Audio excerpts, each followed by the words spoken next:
जमलेल्या माझ्या सर्व तमाम हिंदू बांधवांनो, भगिनींनो आणि मातांनो,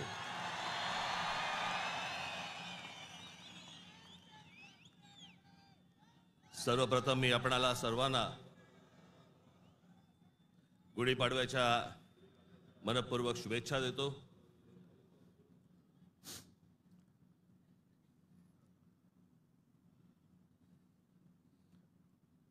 हा म्हणे हरलेला पक्ष,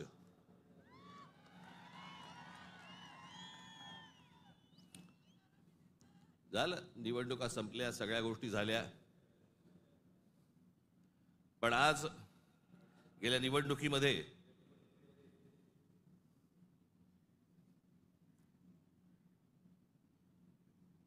ज्यांनी मतदान करून ज्यांची मतं दिसली त्या सर्व मतदारांचे मी मनपूर्वक आभार मानतो। आणि ज्या मतदारांनी महाराष्ट्र नवनिर्माण सेनेला मतदान करून देखील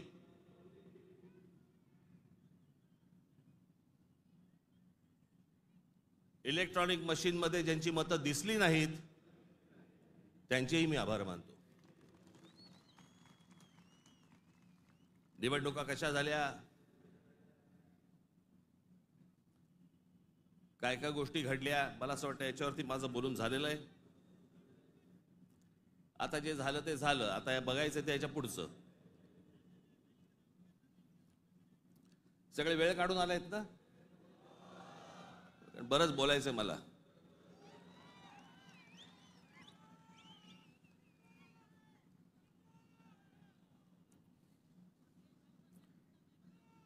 अनेक विषय, निवडणुका झाल्यानंतर अनेक विषय झाले, अनेक विषय बोलले गेले।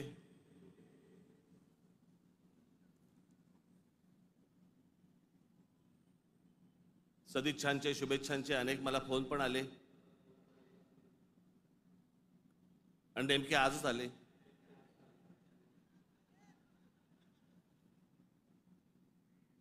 आज का आले याचे अर्थ मला समजतात,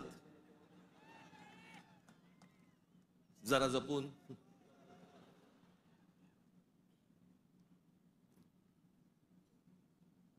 पण गेले काही दिवस ज्या काही घटना घडल्या, मला असं वाटतं काही गोष्टींचं तुम्हाला सांगणं खूप आवश्यक आहे, गरजेचं आहे।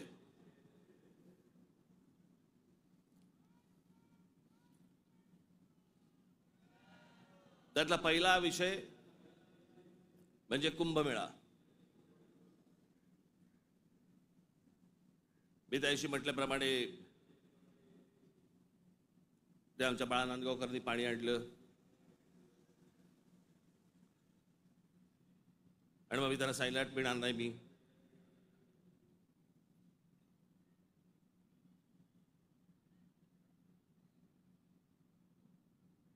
मग नव्याने वारं शिरलेल्या काही हिंदुत्ववाद्यांना असं वाटलं, अरे मी कुंभमेळ्याचा अपमान केला। मूर्ख आहात का?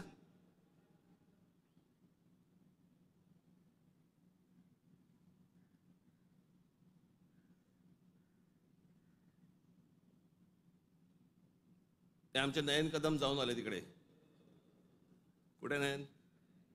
कसं वाटलं? म्हणे आतमध्ये गेल्यावरती असं झालं म्हणे। म्हटलं नाही, खालून प्रेत गेलं असेल एखादं।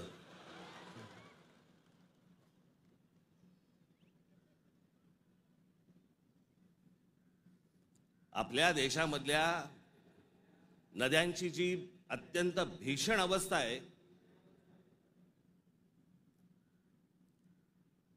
ज्याला आपण माता म्हणतो, नदीला देवी म्हणतो, त्या नद्यांकडे आपल्या राज्यकर्त्यांचा, आज नाही, आजचे राज्यकर्ते नाही, गेल्या अनेक वर्षांपासूनचे, मला आजही आठवते, गंगा साफ करावी असं पहिलं बोलणारी जे कोणी व्यक्ती मला आठवते, मला राजकारणातली, ती म्हणजे स्वर्गीय राजीव गांधी। राजीव गांधी ज्यावेळेला पंतप्रधान झाले त्यावेळेला त्यांनी गंगा साफ करण्याचं काम सुरू केलं। तेव्हापासून अजून गंगा साफ करतायत। त्याच्यानंतर आता 2014ला नरेंद्र मोदीजी पंतप्रधान झाले, त्यांनी तेच सांगितलं गंगा साफ करणार। आपल्याकडच्या देशांमधल्या नद्यांची अशी अवस्था आहे की त्याच्यामध्ये पाणी पिणं तर लांबची गोष्ट, तुम्ही आंघोळ केली म्हणजे मी माझ्याकडे आत्ता काही उत्तरेतले लोक येऊन गेले मध्ये आणि त्यांनी मला सांगितलं की कित्येक लाखो लोक तिथे आंघोळ केल्यानंतर आजारी पडलेले आहेत. पडणारच आजारी.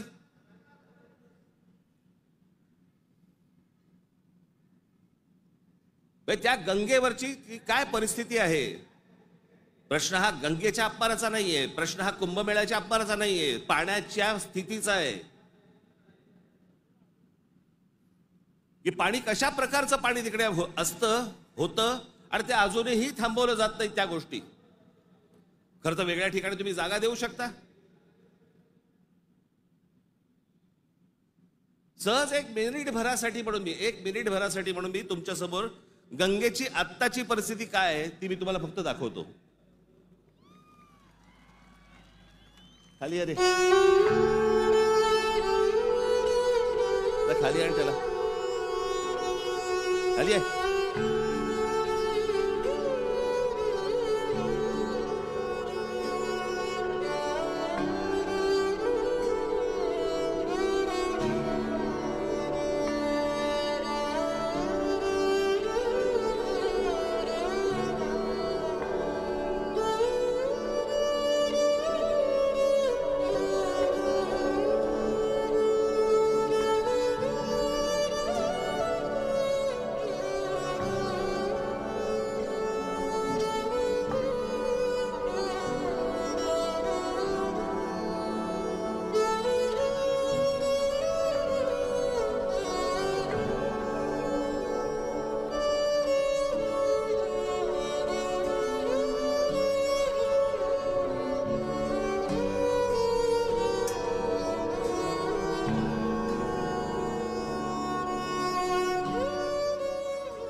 ही गंगेची परिस्थिती आहे.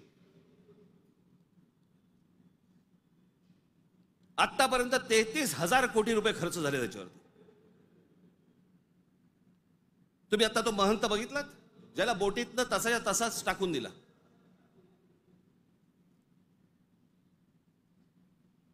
तिकडच्या घाटांवरती तिथे प्रेतं जाळली जात आहेत. नुसतं आपला अग्नी दिल्यासारखा करतात आणि तसंच प्रेत ढकलून देतात पाण्यामध्ये.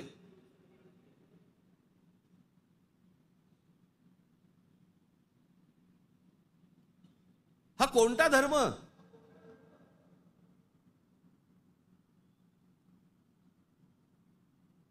म्हणजे आमच्या नैसर्गिक आपल्या देशाच्या गोष्टींवरती जर समजा अशा प्रकारचा धर्म आडवा येत असेल, काय करायचं त्याचं.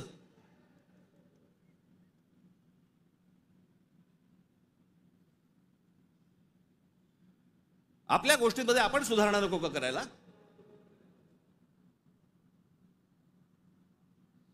काळ बदलला, लोकसंख्या वाढली. 1000 वर्षापूर्वीच्या गोष्टी वेगळ्या होत्या, आताच्या गोष्टी वेगळ्या आहेत.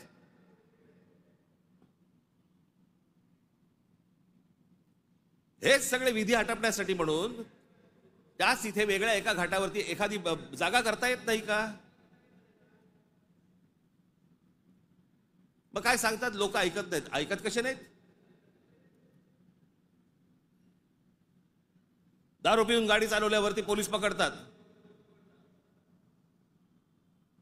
हे समजल्यावरती लोक टॅक्सीने जायला लागले की नाही पिऊन. झाली की नाही सुधारणा.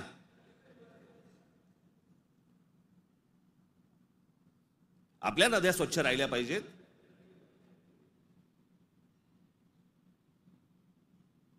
या सगळ्या नद्यांवरचे जे काही मधले मधले भाग आहेत इतके गलिच्छ आहेत, इतके गलिच्छ. आणि या नद्या बर्बाद कोण करतोय. आपणच करतोय. कशाच्या नावाखाली. धर्माच्या नावाखाली.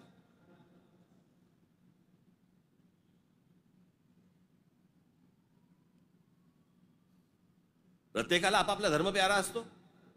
प्रत्येकाने आपापल्या धर्मामध्ये सुधारणा केल्या पाहिजेत. मी ज्या वेळेला हे गंगेवरचं ज्यावेळेला मी पाहत होतो सगळ्या गोष्टी, मला कळेना हे कसं काय चाललंय.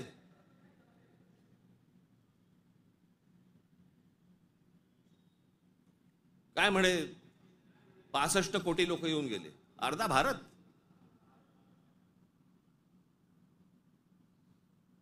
चला त्यातले आपण 5 लाख आपण पकडूया, व्हीव्हीआयपी आणि व्हीव्हीआयपी. बाकीचे काठावरच बसले असतील खो खो खेळायला, बरोबर की नाही? प्रत्येकाची जरी 200-200 ग्रॅम पकडली, चीनची भिंत बांधता आली असती आपल्याला.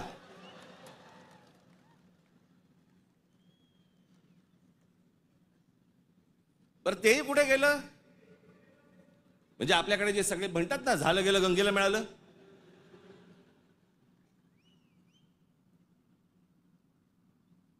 महाराष्ट्रामधली देखील आज नद्यांची परिस्थिती हेच.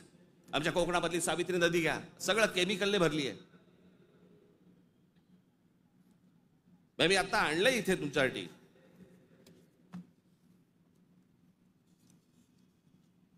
देशभरात एकूण 311 नदीपट्टे म्हणजे पॅचेस असे आहेत जे प्रदूषणामुळे धोक्याच्या पातळीवर असून त्यात महाराष्ट्रातील तब्बल 55 नदीपट्टे प्रदूषित आहेत. याच्यामधल्या सर्वात प्रदूषित असलेल्या नद्या, सर्वात प्रदूषित म्हणजे उल्हास नदी, मिठी नदी, मुळामुठा, सावित्री, भीमा, पवना, कान्हा, तापी, गिरणा, कुंडलिका, दारणा, इंद्रायणी, नीरा, वैनगंगा, चंद्रभागा, मुचकुंडा, घोड, तितूर, रंगवली, वर्धा, कृष्णा, पाताळगंगा, सूर्या, वाघूर, ढोरणा या नद्या पात्रांमध्ये पाणी हे अत्यंत वाईट आहे. हे माझा रिपोर्ट नाही आहे.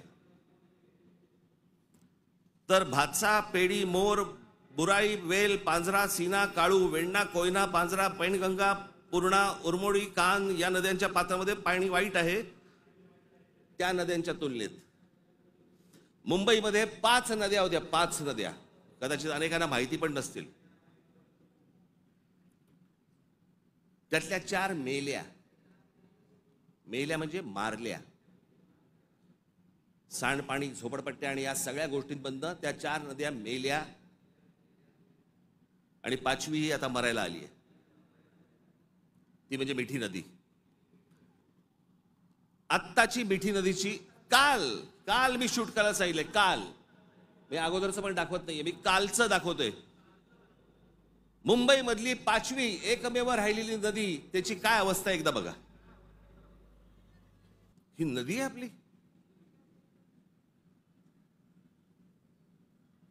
या सगळ्या नद्या मारून टाकल्या आपल्या लोकांनी. दरवर्षी येणार मुंबई महानगरपालिका म्हणणार की आम्ही मिठी नदी साफ केली. ही साफ? जोपर्यंत आजूबाजूची वस्ती हटत नाही तोपर्यंत या नद्या कधीही साफ होणार नाहीत. आपल्या सगळ्या नद्यांमध्ये सगळीकडे केमिकल्स भरलेली आहेत. का? आमचं पोल्युशन कंट्रोल बोर्ड काय करतं? उद्योगधंद्यांना प्रोत्साहन, कारण उद्योगपती ह्यांना प्रोत्साहन देतात.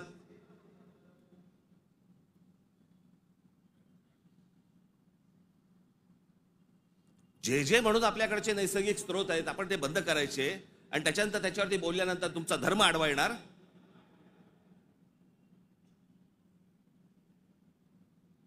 धर्माच्या गोष्टी तर मला तर कोणी सांगू पण नाहीत या लोकांनी. काही गोष्टी आपण आपल्यात सुधारल्या पाहिजेत.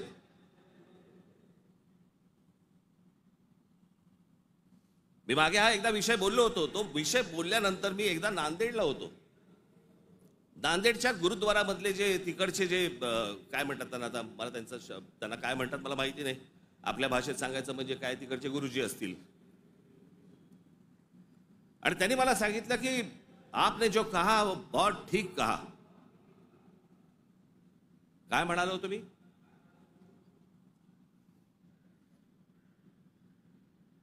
आमच्याकडे महानगरपालिका, जिल्हा परिषदा, ग्रामपंचायती, देशभर सगळ्या ठिकाणी आमच्याकडे काय भिंती रंगवल्या जातात, बोर्ड लावले जातात. झाडं जगवा, झाडं वाचवा.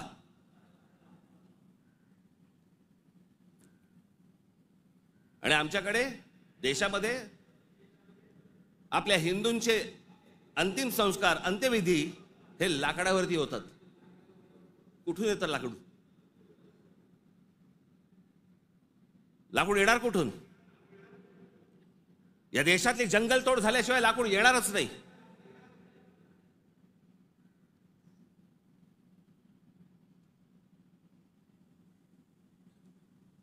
आणि ह्याला पर्याय म्हणून काय त्या इलेक्ट्रिक विद्युत दाहिनी आल्यात ना. काही जण असतात कर्मठ, नाही नाही विद्युत दाहिनी नाही, आमच्या परंपरेनुसार. का विद्युत दाहिनी केल्यावरती काय कल्याणला उतरवतात?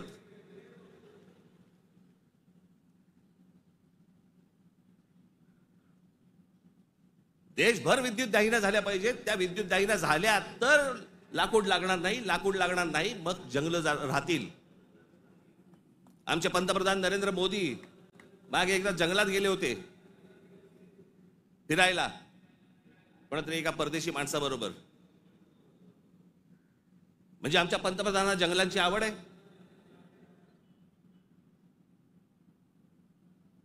मग ते त्या अंबानीच्या कुठेतरी त्या जामनगरला गेले, वनतारा का तंतारा काहीतरी. म्हणजे त्याला प्राण्यांची आवड आहे.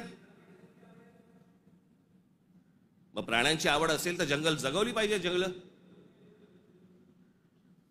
हे आपलं मुंबईचं नॅशनल पार्क आहे ना, हे नॅशनल पार्क संजय गांधी राष्ट्रीय उद्यान पवई पासून सुरू होतं, घोडबंदर पर्यंत तिकडे थांबतं. एवढं मोठं राष्ट्रीय एक काय नॅशनल पार्क एखाद्या शहराच्या मध्यात जगाच्या पाठीवर कुठेही नाही.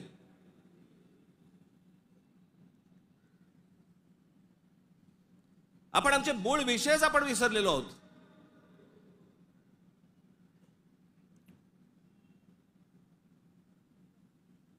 आमच्याकडे फक्त जंगलतोड सुरू आहे. म्हणजे आता मी तुम्हाला फक्त भारताचा जन्म मृत्यूचा आकडा फक्त सांगतो. जन्म मृत्यूचा आकडा म्हणजे लाकडं किती लागत असतील विचार करा, म्हणजे जंगलं किती तोडली जात असतील याचा विचार करा. भारताचा मध्ये जन्म आणि मृत्यूचा दर दररोज 81,746 मुलं जन्म घेतात आणि दररोज 29,679 मृत्यू होतात रोज. दररोज साधारणपणे 50,000 लोकसंख्या वाढत आहे. महिन्याला 24,52,380 लोक जन्म घेतात आणि महिन्याला 8,90,370 लोक मृत्युमुखी पडतात. वर्षाला 2,94,28,560 जण जन्म घेतात आणि वर्षाला 1,06,84,440 जण मृत्युमुखी पडतात.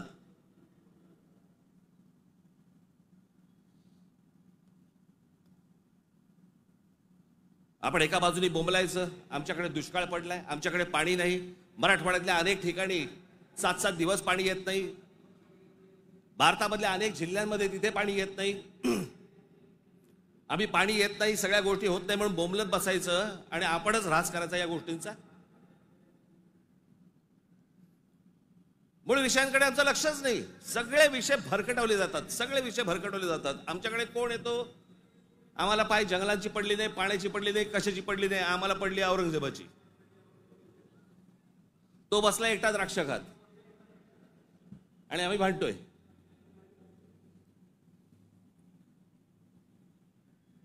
औरंगजेबाची कबर राहिली पाहिजे का उडवली पाहिजे? आत्ता कुठून आठवलं? चित्रपटाने जागे होणारे हिंदू काही कामाचे नाहीत.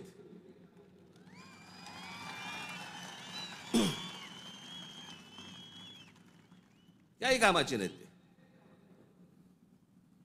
चित्रपट थिएटरमधनं उतरला की हे उतरले.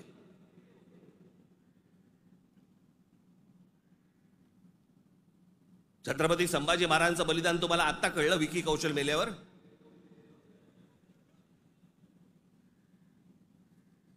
अक्षय खन्ना औरंगजेब बनून आल्यावर तुम्हाला औरंगजेब कळायला लागला?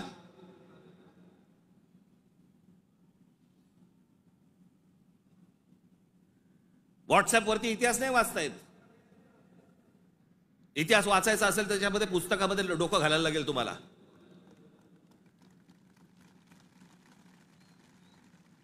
कोणीही बडबडायला लागले हल्ली इतिहासावरती. विधानसभेत पण बोलतात.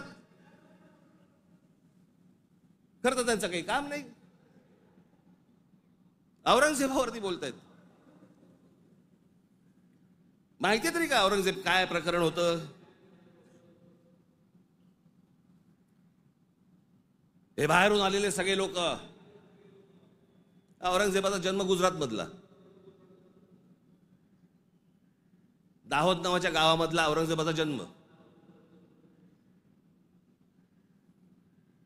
आणि मग काय सोपं आहे इतिहासामधनं तुम्हाला जातीपातीमध्ये भिडवून द्यायला.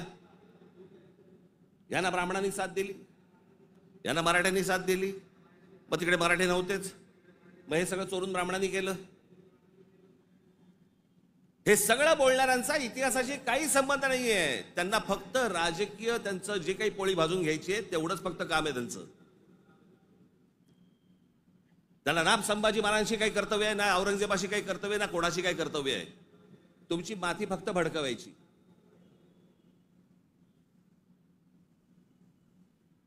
कसल्या इतिहास बोलतोय आपण? अहो, इतिहासाच्या पानात खोलवर गेलात ना, सगळ्या अपेक्षांची आणि कल्पनांची आणि भावनांची सगळी भांडी ठळाठळ फुटतील.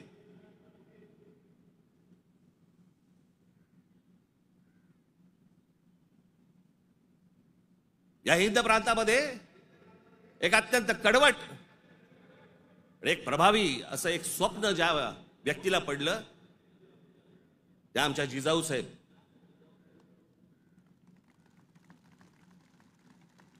हे त्यांचं स्वप्न त्यांचे वडील असल्यापासून त्या बघत होत्या. त्यांना समजत नव्हतं हे काय चाललंय. आमचीच लोक या लोकांकडेच का चाकरी करतायत?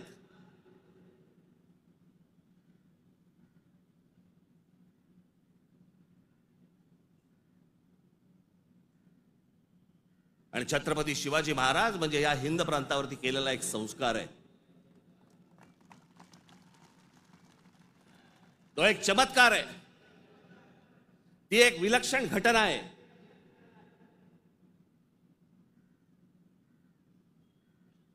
छत्रपती शिवाजी महाराज हा एक विचार आहे. तो विचार जन्माला यायच्या अगोदर या देशाची, या देश कुठचा होता? देश नव्हताच तो.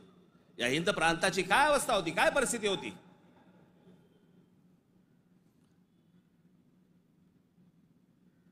सर्व जातीचे लोक कोणाला कोणाच्याकडे होतेच ना कामाला. दूर कशाला जा. छत्रपती शिवाजी महाराजांचे वडील हे आदिलशाहीतच होते ना.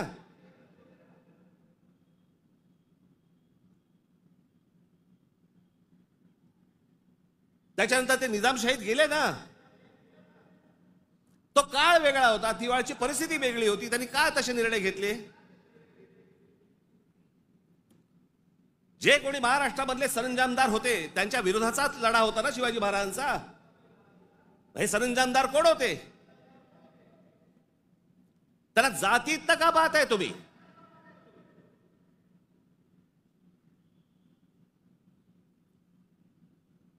अफजल खानाचा वकील हा कोणी कुलकर्णी नावाचा होता, ब्राह्मण होता. अफजल खानाची बोलणी करायला गेलेला छत्रपती शिवाजी महाराजांचा वकील देखील ब्राह्मणच होता.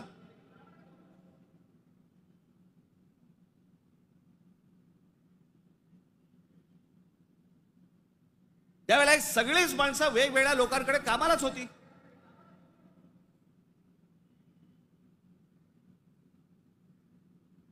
इतिहासातली प्रत्येक गोष्ट काही कागदावरती लिहिलेली नाहीये. त्यावेळेला त्या परिस्थितीत काय निर्णय घेतले असतील आपल्याला काय माहिती. 300-400 वर्षापूर्वीचा इतिहास, त्याच्यावरती आम्ही आज भांडतोय जातीत.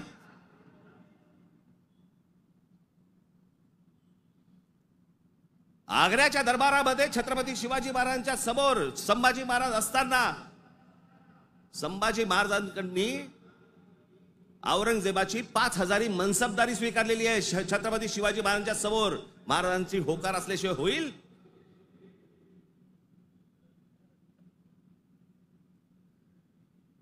पण आता दरबारात अडकलोय, स्वीकारण्याशिवाय पर्याय नाही. आता स्वीकारू, नंतरचं नंतर बघू. राजकारण असतं ते. परिस्थिती काय, त्या परिस्थितीमध्ये कोणते निर्णय घ्यावे लागतात, काय परिस्थिती असते, आपण पाहणार आहोत का नाही? कशा अंगाने इतिहास पाहायचा असतो हे आपण कधी बघणार आहोत की नाही?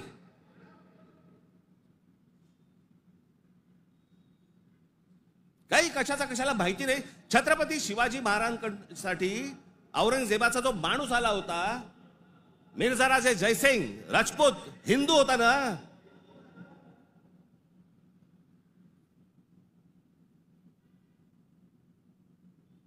ज्या सिंहगडावरती आमच्या तानाजी मालुसरेंचा आज तिथे मृत्यू झाला, ते कोणाबरोबर लढाई झाला? उदयबान राठोड बरोबर ना. राजपूत होता ना, हिंदू होता ना.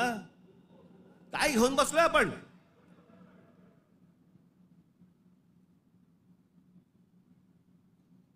कोणत्या काळात जगतो आहोत आपण?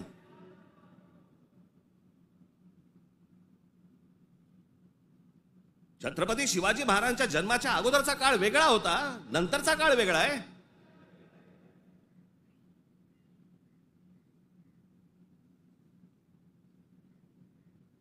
मी अनेकदा माझ्या भाषणांमध्ये मी सांगितलेलं आहे, परत एकदा सांगतो, औरंगजेब विषय निघालाय म्हणून.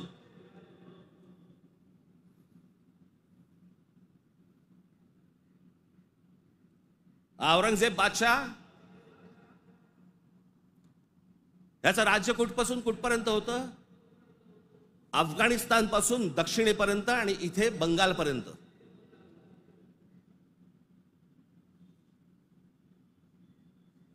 छत्रपती शिवाजी महाराज ज्यावेळेला आग्र्यावरनं निघाले, सुटले,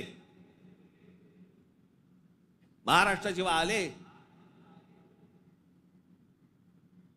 त्याच्यानंतर राज्याभिषेक झाला 74 साली आणि 1680 साली महाराजांचा मृत्यू झाला, निधन झालं त्यांचं. त्या दरम्यान औरंगजेबाचा एक पुत्र, मुलगा, महाराज गेल्यानंतर दक्षिणेत आलाय आणि औरंगजेबाच्या मुलाला म्हणजे राहायला जागा बरोबर घेतलं. हे संभाजीराजांनी घेतलंय. तो तिथून पळून आलाय. वाचा जरा इतिहास, वाचा जरा. औरंगजेब ज्या वेळेला आग्र्यावरनं निघालाय, महाराज गेले 1680 साली आणि औरंगजेब महाराष्ट्रामध्ये पोहोचलाय 1681 साली. 1681 ते 1707, 27 वर्ष तो महाराष्ट्रात लढत होता.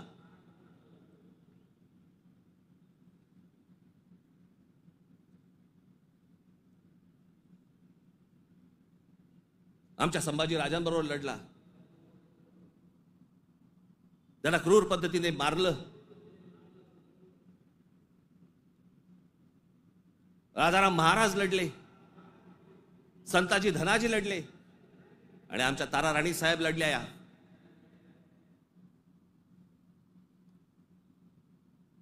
एक महाराष्ट्राचे खूप मोठे लेखक होऊन गेले, नरहर कुरुंदकर. त्या कुरुंदकरांच्या एका पुस्तकामध्ये फार अप्रतिम वाक्य आहे की मराठे सर्व लढाया हरत होते, पण औरंगजेब एकही लढाई जिंकू शकत नव्हता.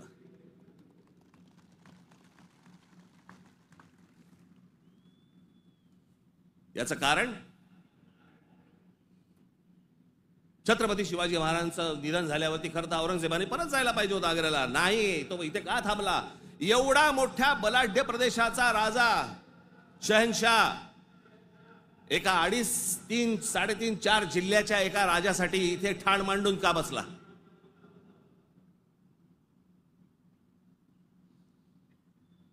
त्याला माहिती होतं छत्रपती शिवाजी महाराजांचं निधन झालंय, मग का ठाण मांडून बसला होता? शिवाजी महाराज तर गेले होते, त्याला शिवाजी नावाचा विचार मारायचा होता, जो त्याला जमला नाही. सगळे प्रयत्न केले, सर्व प्रयत्न केले आणि इथे शेवटी मेला. जगाच्या इतिहासामध्ये औरंगजेब वाचला जातो, अभ्यास केला जातो त्याचा, पण ज्या वेळेला त्याचा अभ्यास केला जातो त्यावेळेला जगभरातल्या लोकांना कळतं की तो काय करायला गेला होता आणि कसा मेला. तिथे छत्रपती शिवाजी महाराजांचं नाव येतं जगभरामध्ये. जी कबर आहे ना, जी सजवलेली काढून टाका, कबर नुसती दिसली पाहिजे आणि तिथे एक मोठा बोर्ड लावा, आम्हा मराठ्यांना संपवायला आलेला औरंगजेब इथे आम्ही गाडला गेला.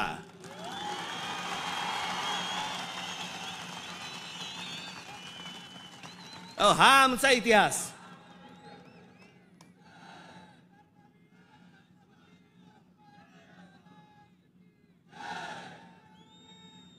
अफजल खान ज्या वेळेला इथे आला, इतिहास कशासाठी वाचायचा? इतिहासातनं बोध घेण्यासाठी वाचायचा. अफजल खान जेव्हा इथे आला त्यावेळेला प्रतापगडावरती मारला गेला खाली, तिथेच त्याची खाली कबर खोदली गेली, तिथेच त्याला पुरला. मराठीत एक फार अप्रतिम जो शब्द आहे ना, पुरून उरीन,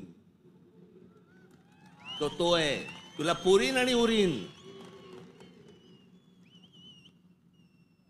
तो जो पुरला त्याला तिकडे अफजल खानाला, तो शिवाजी महाराजांच्या होकाराशिवाय पुरला नसेल.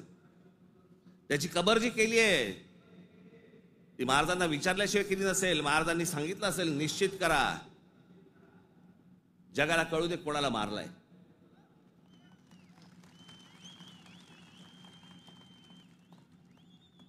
आपण ज्या मराठ्यांनी महाराष्ट्राने ज्यांना ज्यांना गाडले त्यांची प्रतीकं नेस्तनाबूत करून चालणार नाही. ती जगाला दाखवली पाहिजेत, आम्ही यांना गाडलंय.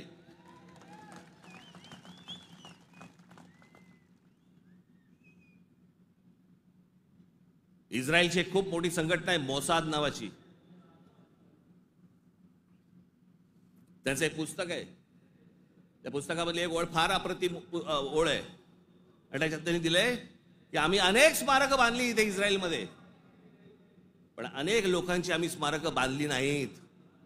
का? कारण ती जर बांधली तर जगामध्ये ते कृत्य आम्ही केलंय असं जगाला कळेल, म्हणून आम्ही नाही बांधली.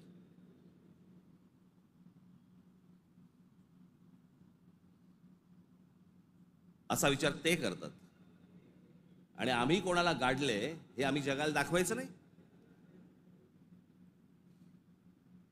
खरं तर शाळेतल्या लहान लहान मुलांच्या तिकडे ट्रिप घेऊन गेल्या पाहिजेत, बसेस भरून घेऊन गेल्या पाहिजेत आणि लहान मुलांना सांगितलं पाहिजे, बाळांनो, महाराजांनी याला गाडला, हा आपल्यावर आला होता, हा आपल्या धर्मावर उलटला होता, हा आमची मंदिरं पाडत होता, हा आमच्या बहिणींची आबरू लुटत होता, याला आम्ही गाडला. नाही तर पुढच्या पिढ्यांना आम्ही काय इतिहास सांगणार आहोत?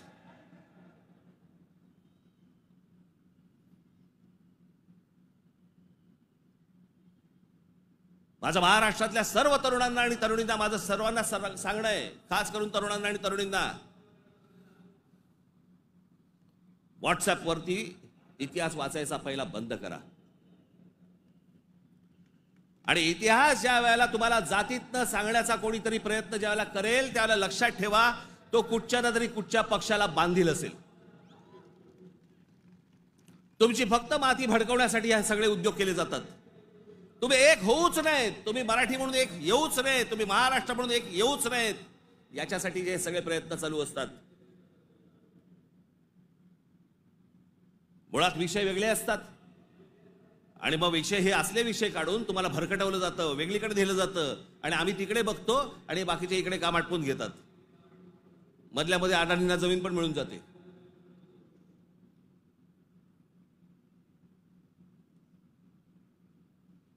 मुंबईचा विमानतळ दिला अदानीला, मग अजून कुठचा नवी मुंबईचा दिला अदानीला, मग आता पालघरचा दिला अदानीला, मग तिकडचं बंद दिला अदानीला.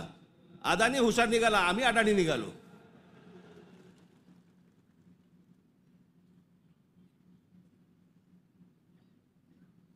कित्येक गोष्टी आहेत ज्या विधानसभेमध्ये बोलल्या जाऊ नयेत. लाडकी बहीणचं काय झालं?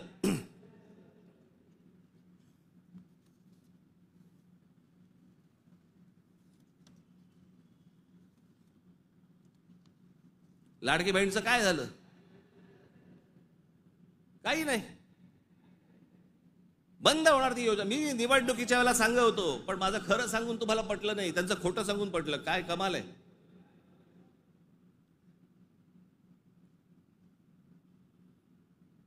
ज्या महत्वाचे जे विषय आहेत, या सगळ्या महत्वाच्या विषयांकडे आपण दुर्लक्ष करायचं आणि दुर्लक्ष करून आम्ही कुठे भरकटायचं, कुठे चालले आमचा. विधानसभेमध्ये चर्चा कशावरती? औरंगजेबावर.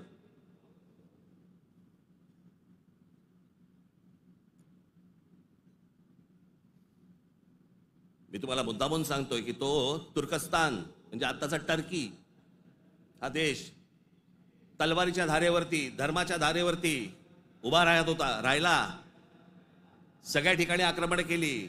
हा औरंगजेब म्हणजे हे सगळे आहेत ना, बाबर बिबर पासून सगळे, हे सगळे तुर्की मंगोलियन लोक आहेत.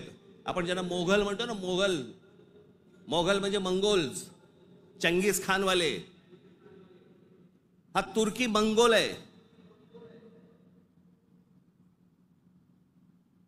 सगळं धर्म, सगळं मुस्लिम धर्म तलवारीच्या धारेवरती सगळा देशभर जगभर पसरवण्याचा प्रयत्न केला. नंतर धर्माच्या आधारावरती तुम्हाला देश नाही उभा करतायत. हे अनेक देशांना समजलं. त्यातला पहिला टर्की म्हणजे तुर्कस्तान. तिकडे 1922 साली त्यांच्या पंतप्रधान काय प्रेसिडेंट जो काय असतो तो, त्याच्यावरती केमाल पाशा नावाचा माणूस आला आणि केमाल पाशाने सगळं अख्खं तुर्कस्तानचं चित्र अख्खं पालटून टाकलं. 1938 साली मला असं वाटतं ते गेले. त्याच्यानंतर जी लोक आली तिथे इस्लाम आता म्हणण्यापुरता आहे तिथे, पण तो आता भाग दक्षिण युरोप म्हणतात त्याला, दक्षिण युरोप. तिकडची परिस्थिती, तिकडची अवस्था जर समजा तुम्ही बघितलीत, म्हणजे त्या सगळ्या ठिकाणी मशिदी आहेत, सगळ्या गोष्टी आहेत, पण तुम्हाला रस्त्यावरती धर्म दिसत नाही. कारण त्याच्या लक्षात आलं की धर्मामुळे देशाची प्रगती होणार नाही. त्याने काय काय प्रकार केले. केमाल पाशाने राज्यघटनेत तुर्कीला धर्मनिरपेक्ष राष्ट्र म्हणून घोषित केलं. इस्लामला राज्य धर्माचा दर्जा काढून टाकला. शरिया कायदे रद्द करून स्विस सिव्हिल कोडवर आधारित नवीन कायदा लागू केला. त्याच्यानंतर अरबी लिपीऐवजी लॅटिन लिपी स्वीकारली. फ्रेंच फेज टोपी त्यांची जी होती त्याच्यावर बंदी आणि पाश्चिमात्य पोशाखांना प्रोत्साहन दिलं. मशिदींमधील अरबी प्रार्थनांना तुर्की भाषेत बदललं. आता सध्याचे टर्कीचे सध्याचे अध्यक्ष एर्दोगन यांनी मवाळ इस्लाम स्वीकारला वगैरे सोडा, टर्कीला दरवर्षी टुरिझम म्हणून किती लोक भेट देतात? 5 कोटी लोक भेट देतात. वर्षाला साधारणपणे $400 बिलियन त्यांचं उत्पन्न होतं, निर्माण होतं. हे देश सगळे त्याच्यातनं बाहेर पडतायत आणि आम्ही धर्मांधतेकडे जातोय. धर्म प्रत्येकाने जोपासला पाहिजे उंबरठ्याच्या आत. आणि त्यांनी जर समजा बाकीच्यांनी जर समजा धर्म रस्त्यावरती आणला तर मग काय आम्ही बुलडोजर फिरू? मी ज्या वेळेला सांगितलं होतं हे सगळे लाऊडस्पीकर बंद करा मशिदींवरचे, ऐकलं नाही. माझ्या 17,000 महाराष्ट्र सैनिकांवरती केसेस टाकल्या. आणि आता परवा दिवशी आमच्या महाराष्ट्र राज्याचे मुख्यमंत्री देवेंद्र फडणवीस म्हणतात की आम्ही त्यांना सांगितलेलं आहे रात्री 10 ते सकाळी 6 भोंगे वाजणार नाहीत. अहो तेव्हा वाजतच नाहीत. प्रश्न आहे सकाळी 6 ते रात्री 10. या लाऊडस्पीकरचा, सततच्या लाऊडस्पीकरचा लोकांना त्रास होतो. तुमचे काही सण बिण असतील तर आपण समजू शकतो, पण सरकार म्हणून कोणतंही पाऊल न उचललं. पाऊल कोणी उचललं? उत्तर प्रदेशने उचललं, योगींनी उचललं. त्यांनी सगळ्यावरचे लाऊडस्पीकर बंद केले. आपण इथे घोषणा केली, लाऊडस्पीकर त्यांनी बंद केले. आमच्या इकडे तसंच चालू आहे.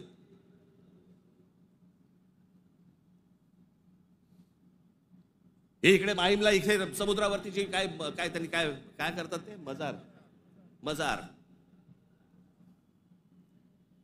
बोलल्यावरती रात्रीच्या रात्री काढून टाकली गेली. आतमध्ये काय? आतमध्ये पोकळ काहीच नव्हतं. ही सगळे अनधिकृत बांधकामं, या अनधिकृत वस्त्या ज्या काय आता झालेल्या आहेत आपल्याकडे, हे सगळे इथे कॉम्बिंग ऑपरेशन्स केली पाहिजेत. अहो आपण मूळ विषय सगळे जे आहेत ना, जे रोजगाराचे आहेत, जे शेतीचे आहेत, जे कामगारांचे आहेत, जे विद्यार्थ्यांचे आहेत, जे शिक्षणाचे आहेत, सगळे बाजूला काढतोय आपण आणि भलत्या गोष्टींमध्ये आपण रमतोय. भलत्याच गोष्टींमध्ये.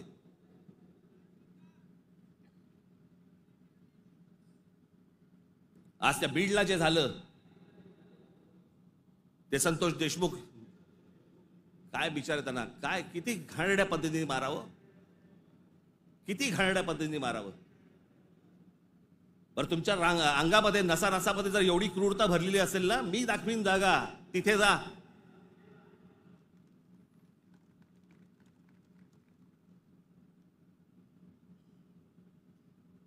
पण हे सगळं झालं कशातनं? त्या विंडमिल, तिकडची ऍश, तो तिकडचा जो काय प्रकल्प, त्याच्यातनं निर्माण होणारी जी काही ती राख आहे. म्हणजे मी आजपर्यंत ऐकलं होतं की राखेमधनं फिनिक्स पक्षी उभारी घेतो. आमच्या बीडमध्ये राखेतनं गुंड तयार होतात. विषय होता पैशाचा. ती जी काय वाल्मिक कराड आणि जी काय नावं येत आहेत त्यांची, हे सगळ्या खंडण्या. या संतोष देशमुखने त्याला विरोध केला. उद्या तिथे संतोष देशमुख नसता, दुसरा कोणी असता तरी त्यांनी हेच केलं असतं. विषय होता पैशांचा, विषय होता खंडणीचा, विरोध होता खंडणीला विरोध करणाऱ्यांचा. आम्ही लेबल काय लावली? वंजाराने मराठ्याला मारलं. त्याच्यात वंजाऱ्यांचा काय संबंध आणि मराठ्यांचा काय संबंध? कशात गुंतून पडतोय आपण? पण तुम्हाला गुंतवलं जातंय. हे राजकीय पक्ष तुम्हाला गुंतवतायत त्याच्यामध्ये, त्याच्यातच गुंतून राहा.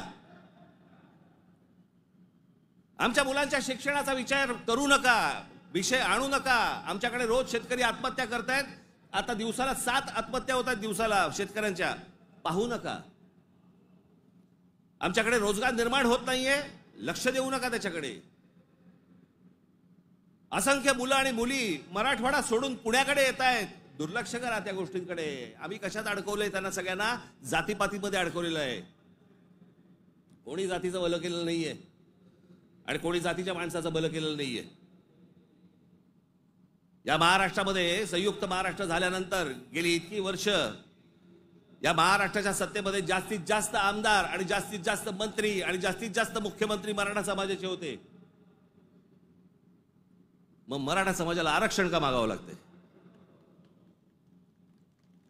काय केलं या आमदारांनी आणि काय केलं या मंत्र्यांनी आणि काय केलं मुख्यमंत्र्यांनी? जर माझ्या मराठा समाजाला जर समजा आरक्षण मागायला लागत असेल, मग एवढे आमदार आजपर्यंत का निवडून दिले? एवढे खासदार आजपर्यंत का निवडून दिले? एवढे मुख्यमंत्री का झाले? एवढे मंत्री का झाले? मग या लोकांनी काय केलं? जात जातीला कधीच सांभाळत नाही. हे फक्त निवडणुकांमध्ये फक्त तुमची मतं घेण्यासाठी म्हणून फक्त जातीचा वापर करतात. याच्यानंतर काही होणार नाही. निवडणुकीच्या तोंडावरती तुम्हाला सांगितलं होतं शेतकऱ्यांना कर्जमाफी करू म्हणून, सांगितलं होतं ना? काल अजित पवार बोललेत 30 तारखेच्या आत पैसे भरून टाका, कर्जमाफी वगैरे काही होणार नाही. म्हणजे निवडणुकीच्या तोंडावरती तुम्ही वाटेल त्या गोष्टी बोलणार आणि निवडणूक संपल्यानंतर लोकांनी भाबडेपणाने मतदान केल्यानंतर तुम्ही आता ऐन मोक्यावरती बोलणार की पैसे भरून टाका म्हणून. अरे वा. महाराष्ट्रातल्या जनतेला मला हे विचारायचंय की इतक्या भाबडेपणाने तुम्ही मतदान करता तरी कसे? ही लाडकी बहीण योजना, या लाडक्या बहीण योजनेची आता काहीतरी 2100 कोटी काहीतरी करणार म्हणे. 2100 कोटी केलं तर साधारणपणे वर्षाला महाराष्ट्र सरकारवरती 63,000 कोटीचं कर्ज होईल.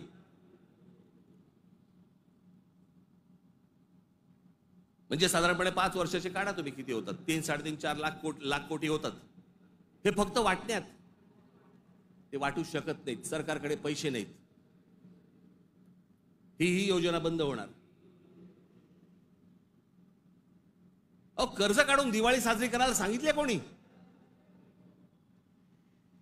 जे मूळ प्रश्न आहे, जे रोजगाराचे प्रश्न आहेत, माझ्या महाराष्ट्रामध्ये माझ्या मराठी मुला मुलींना नोकऱ्यांचे प्रश्न आहेत, ते सोडवा. आस्थापना येत आहेत आणि तुम्ही बाहेरच्या लोकांना भरताय कंत्राटी कामगार म्हणून.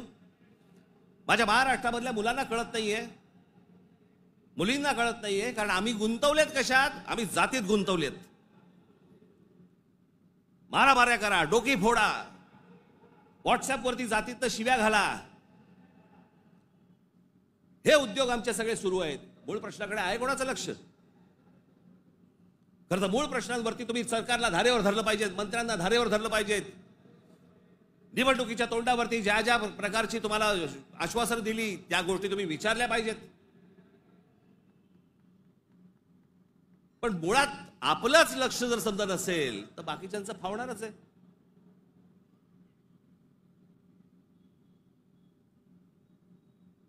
तुम्ही सगळे या जातीपातीचे सगळे भेद गाडून तुम्ही एक मराठी म्हणून उभे राहायला पाहिजेत. बाकीच्या राज्यांमध्ये बघा, तामिळनाडू बघा, तामिळनाडूमध्ये हिंदी आणतायत, नाही म्हणून त्यांनी सांगितलं येऊ देणार नाही. केरळामध्ये येऊ देणार नाही. आम्हीच लोटांगण घालतोय. आम्हाला समजत नाही आम्ही काय करायचंय. मी इतका भांबावलेला मराठी माणूस आजपर्यंत कधी बघितलं नाहीये. मी इतका राजकारणाचा झालेला चिखल देखील मी आजपर्यंत पाहिलेलं नाहीये. कोणत्याच गोष्टींचं आम्हाला गांभीर्य उरलेलं नाहीये. सगळेजण त्या इंस्टाग्रामवरती चालू आहेत, कारण बार डान्स बार बंद झाले. तिकडे जे हे चालायचं ते सगळं मोबाईलवरती आलं. कशात गुंतून पडलेला आहात एकदा जरी विचार करा. हे ज्या गोष्टी बोलतायत, ज्या गोष्टी सांगतायत, खरं तर माझं मत आहे, मी आता झाला, निवडणुका संपल्या, शिमगा झालेला आहे, होळी संपलेली आहे. तुमच्या साक्षीने सांगतो, माझं खरं तर देवेंद्र फडणवीस तुमच्या हातामध्ये एक चांगलं राज्य, सुसंस्कृत राज्य हातामध्ये आलेलं आहे. याच्याकडे नीट बघा. चांगल्या पद्धतीने मराठी माणसाकडे पाहणार असाल तर आमचा तुम्हाला पाठिंबा निश्चित राहील. प्रत्येक गोष्ट आमची ऐकून करा.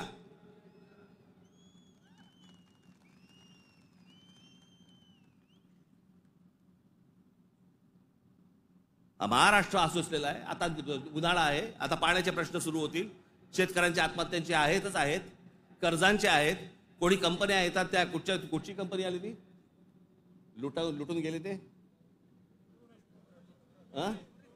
तोरस का काहीतरी, इतके भाबड्यात. आता पैसे दिले की महिन्याभरात दुप्पट होतील. कोण देतं असं करून?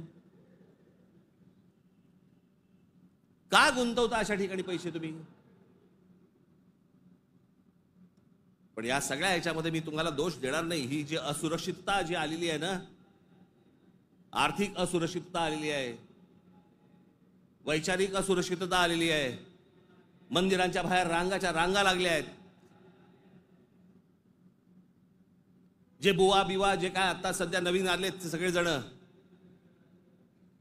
त्यांच्याकडे रांगा लागल्या आहेत. लोक भक्तीने जात आहेत, भावनेने जात आहेत, अडकून पडतायत. ठीक आहे, पण चांगल्या गोष्टीत तरी पडतायत.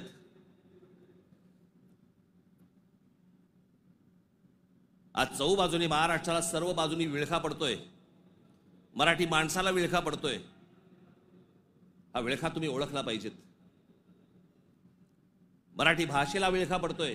आमच्या महाराष्ट्रामध्ये, मुंबईमध्ये आम्हाला सांगता, इकडच्या आस्थापनांमध्ये आम्ही मराठी बोलना नाही आता तो क्या हुआ, कानफट इथंच बसणार.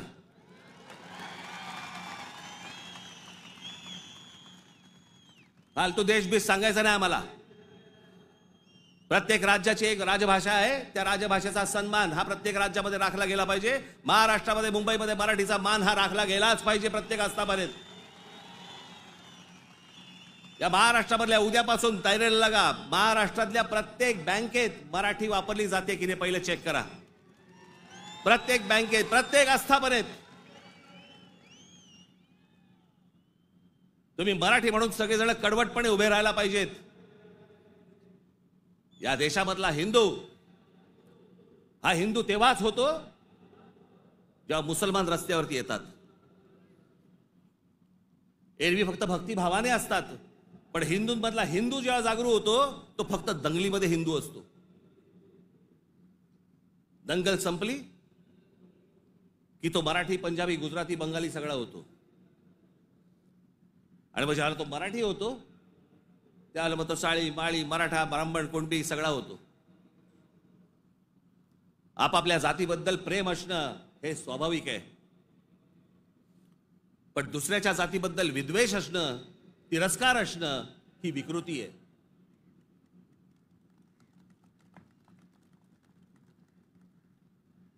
आज सगळे राजकीय पक्ष बाकीचे, आज केंद्रातले असतील, पूर्वीपासून चालू आहे, काँग्रेस असल्यापासून सुरू आहे, या सर्व प्रश्नांकडे तुमचं गांभीर्याने लक्ष असलं पाहिजे. मी आज फक्त तुम्हाला एक गोष्ट वाचून दाखवणार आहे. 1966 साली शिवसेनेच्या जन्माच्या वेळेला माझ्या आजोबांनी एक पुस्तक लिहिलं होतं.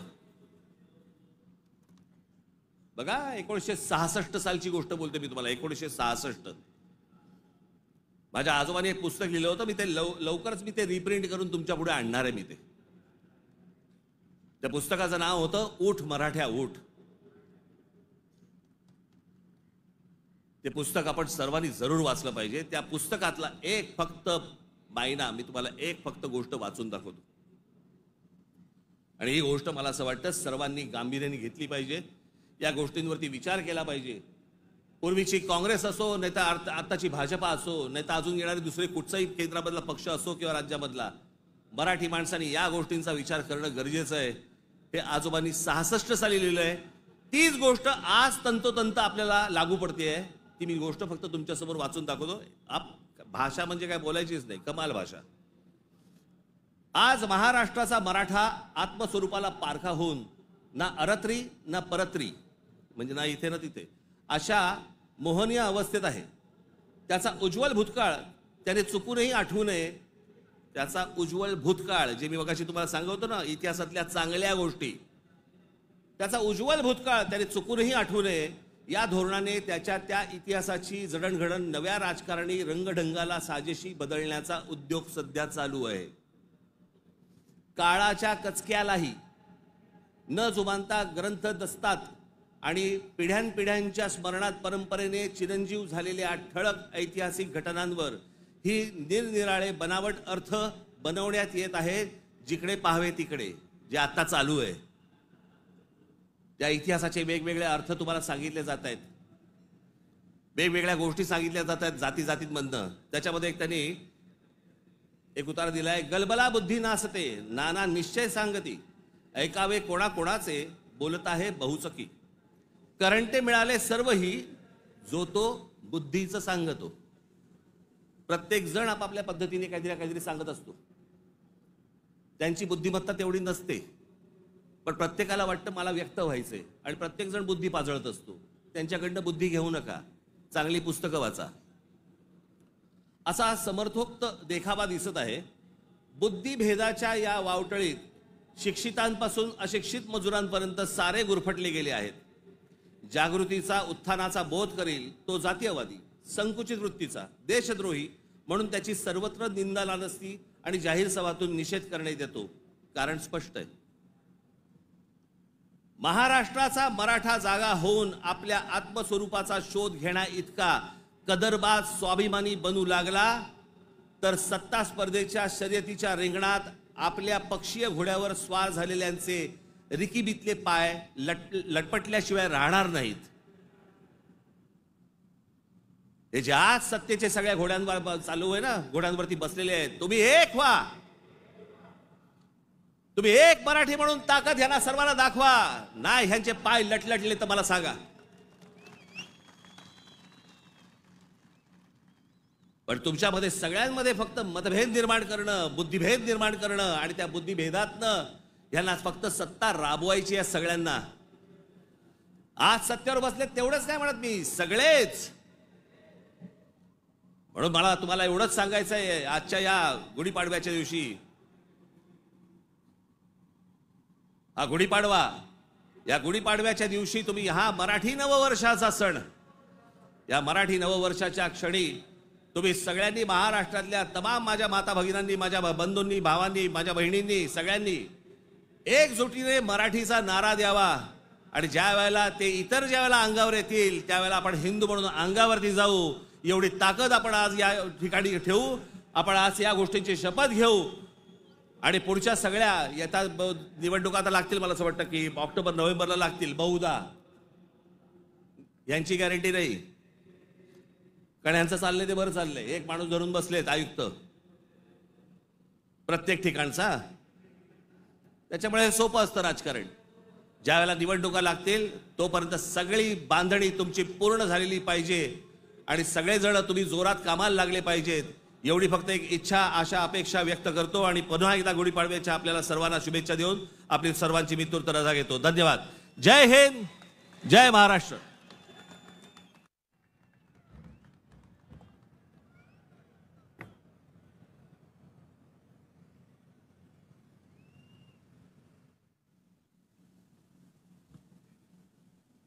हे जे सगळं मी आजपर्यंत जे काही तुमचं प्रेम मला जे मिळालेलं आहे त्या प्रेमावरती आधारित आजपर्यंत जी सगळी घोडदौड सुरू आहे,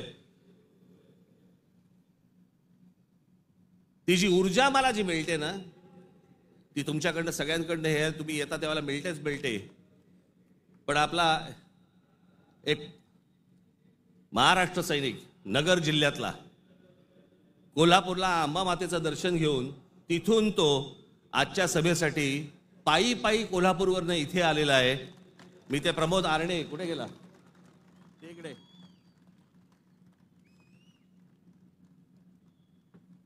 आता बस, हा पायी पायी तिथून आला. तुमच्या सर्वांसाठी तो महालक्ष्मीचं दर्शन घेऊन आलेला आहे आणि मला असं वाटतं की हीच माझी ऊर्जा आहे. धन्यवाद.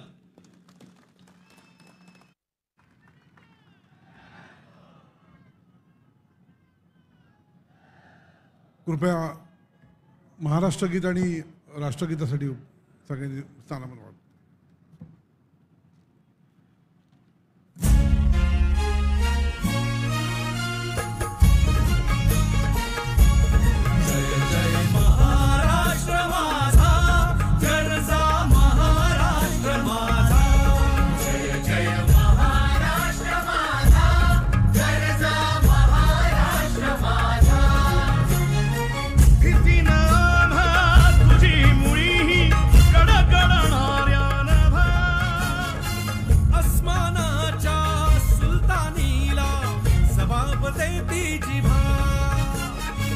सह्याद्रीचा सिंह गर्जत शिवशंभू राजा, दरी दरीतून नाद गुंजला महाराष्ट्र माझा. जय महाराष्ट्र माझा, गर्जा महाराष्ट्र माझा. काळ्या छातीवरी कोरली अभिमानाची लेणी,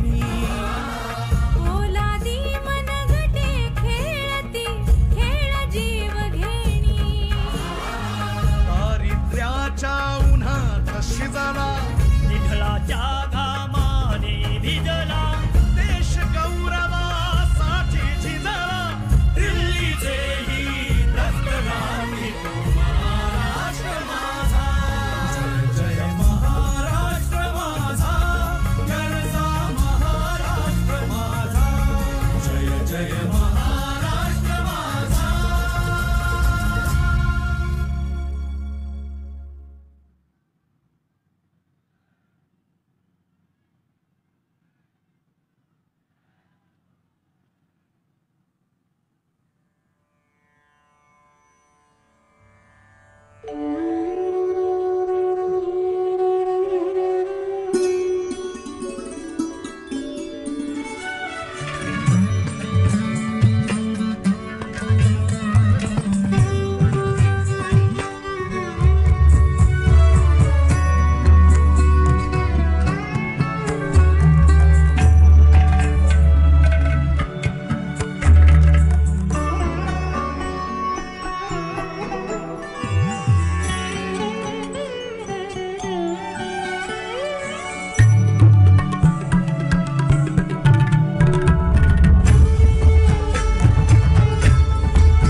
भारत माता की